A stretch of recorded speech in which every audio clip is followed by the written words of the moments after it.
Hello hello, आवाज़ आ रही है सभी को? तो जो क्लास 10th वाले बच्चे हैं वो एकदम फ्री होकर बैठ जाएं, क्योंकि हम 100 क्वेश्चन की सीरीज लेकर आ रहे हैं बहुत ही धमाके तरीके से, है ना। उसमें एक एक क्वेश्चन बहुत ही बेसिक से और बहुत ही महत्वपूर्ण जो क्वेश्चन होंगे, एक एक क्वेश्चन यानी कि बिल्कुल बेसिक सी चीज़, बेसिक से बेसिक बहुत अच्छे से आपको समझाने की कोशिश करेंगे। तो ये देखिए क्वेश्चन, ये जो चैप्टर 9 है उसका जो क्वेश्चन है, हमें लगा ये महत्वपूर्ण। देखिए इसमें क्या है कि एक 6 मीटर ऊंचे खंबे की छाया पृथ्वी पर 2√3 मीटर लंबी है, तो सूर्य का उन्नयन कोण है। ठीक, इसमें आपको क्या ज्ञात करना कि उन्नयन कोण। तो सबसे पहले समझते हैं उन्नयन कोण और अवनमन कोण क्या होते हैं। तो देख लीजिए इधर मान लीजिए कि एक ये मीनार है, क्या है? मीनार है। ठीक, मीनार है। उसके बाद या ये मान लीजिए कोई एक घर है, ये मकान है, और यहाँ पर कोई एक बैठी है, क्या? कोई एक बैठी है ना। उसके बाद एक टहलता हुआ लड़का यहाँ से आया, ये देखो ये एक लड़का खड़ा है ना। बहुत अच्छे से देखना। अब ये यहाँ पर लड़की है, ठीक, और ये लड़का है। अब इसकी आंखें जब ये ऐसे देखेगा, क्योंकि यहाँ पर है तो ये ऐसे देखेगा नहीं, कहाँ देखेगा? ऐसे देखेगा, ऐसे देखेगा, ऐसे देखेगा। तो जब इसकी नज़र इसकी आंखों पर पड़ेगी, है ना, नज़र पड़ेगी। अब नज़र जब पड़ेगी तो ये ऐसे देखेगी।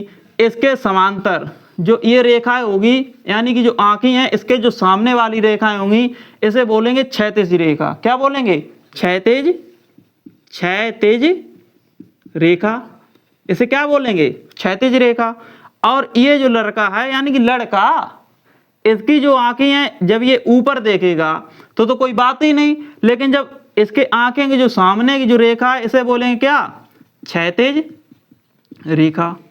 बात समझ रहे? उसके बाद अब कहना भैया बताए नहीं कि उन्नयन और अवनमन कोण क्या होते हैं। देखो इधर जो ये लड़का है जब ये ऊपर देखता है तो जो इसकी आंखों पर जो कोण बनता है उसे क्या कहेंगे? उन्नयन कोण।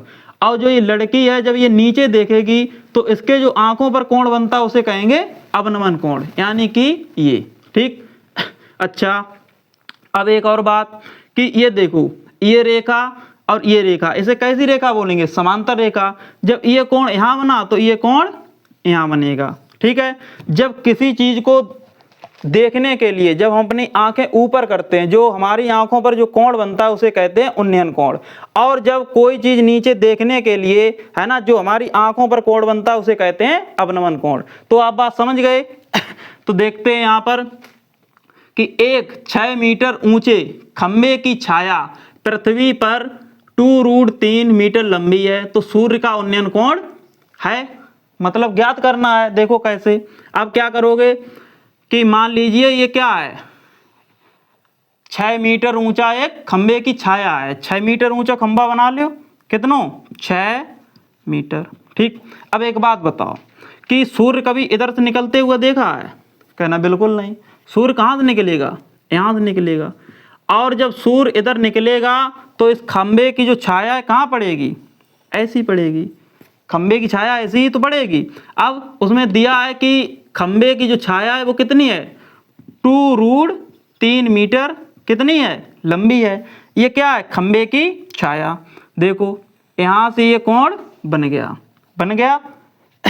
अब सूर्य की जब छाया इधर पड़ी तो जो छाया इधर ही तो होगी, क्योंकि इसकी जो खंबा है इसकी छाया कहाँ होगी? यहाँ। तो यहाँ कोण कितना बन जाएगा? Theta degree.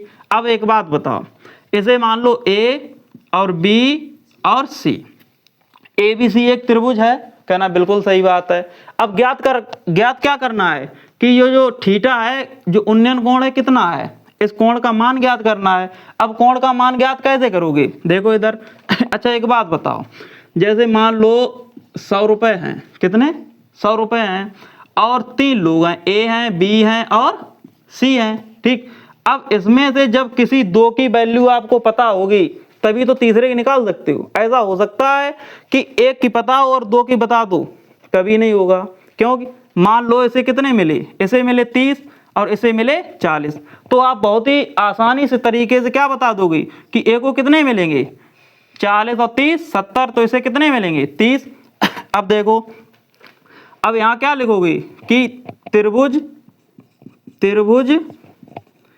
ABC, त्रिभुज ABC। अब देखो, जो ये थीटा कोण है इसके सामने वाली भुजा क्या होती है, कहना लंब।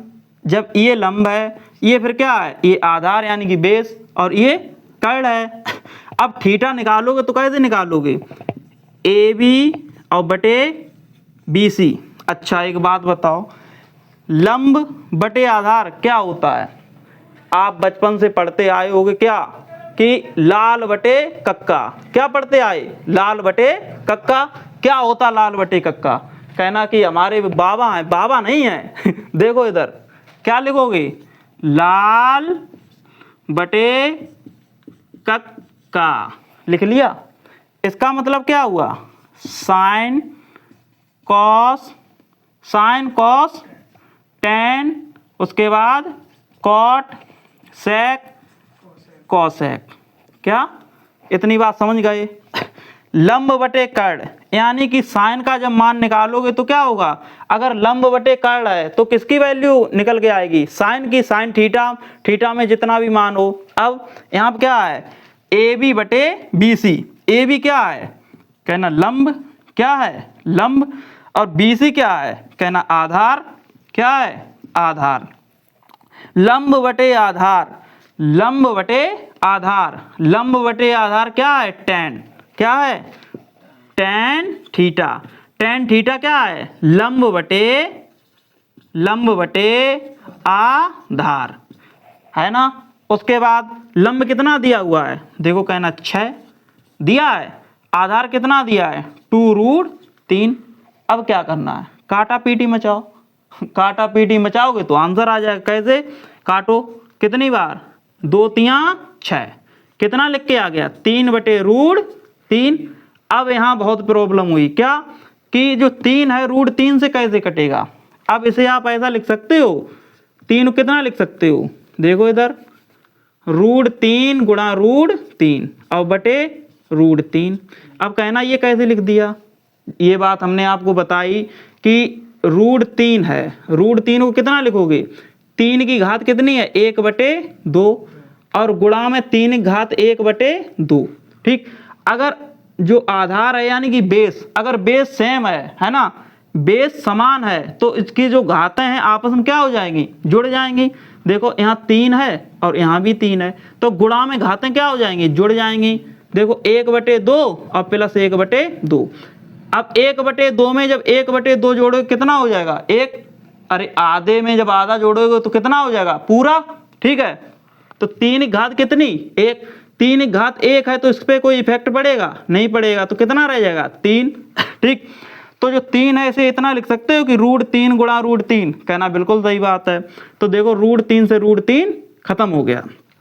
अब tan थीटा बराबर √3, tan थीटा बराबर √3। अब एक बात बताओ कि √3 है, ये किसका मान होता है, √3 किसका मान होता है, कहना कि अरे जो इससे पहले हमने आपको जो त्रिकोणमिति की जो टेबल है वो बनवाई है, उसमें देखना हमने कैसे मान बताए हैं। tan 30 का मान, tan 60 का मान, tan 45 का मान, tan 90 का मान, tan 0 का मान, ये मान बताए हैं। तो देखो ये जो √3 है, √3 किसका मान होता है, tan 60 का। कितने का होता है, tan 60 का, और कितना है tan थीटा। ठीक, तो थीटा बराबर कितना हो जाएगा 60 डिग्री। थीटा बराबर कितना हो जाएगा 60 डिग्री। तो जो उन्नयन कोण है कितना है, ये कितना है उन्नयन कोण 60 डिग्री। तो हमें ये आशा है कि आपको ये जो हमारा क्वेश्चन है बहुत ही अच्छे से समझ में आया होगा, और इसी प्रकार से जो 100 क्वेश्चन है बहुत ही बेहतरीन ढंग से आपको हम समझाने की कोशिश करेंगे और सॉल्व करेंगे। जब आप परीक्षा हॉल में बैठोगे तो आपको लगेगा कि जो भैया ने बताया है वो परीक्षा में आया है, उसके बाद आप हमसे मिलना आके। इसी प्रकार से जो नेक्स्ट क्वेश्चन है वो देखिए। धन्यवाद।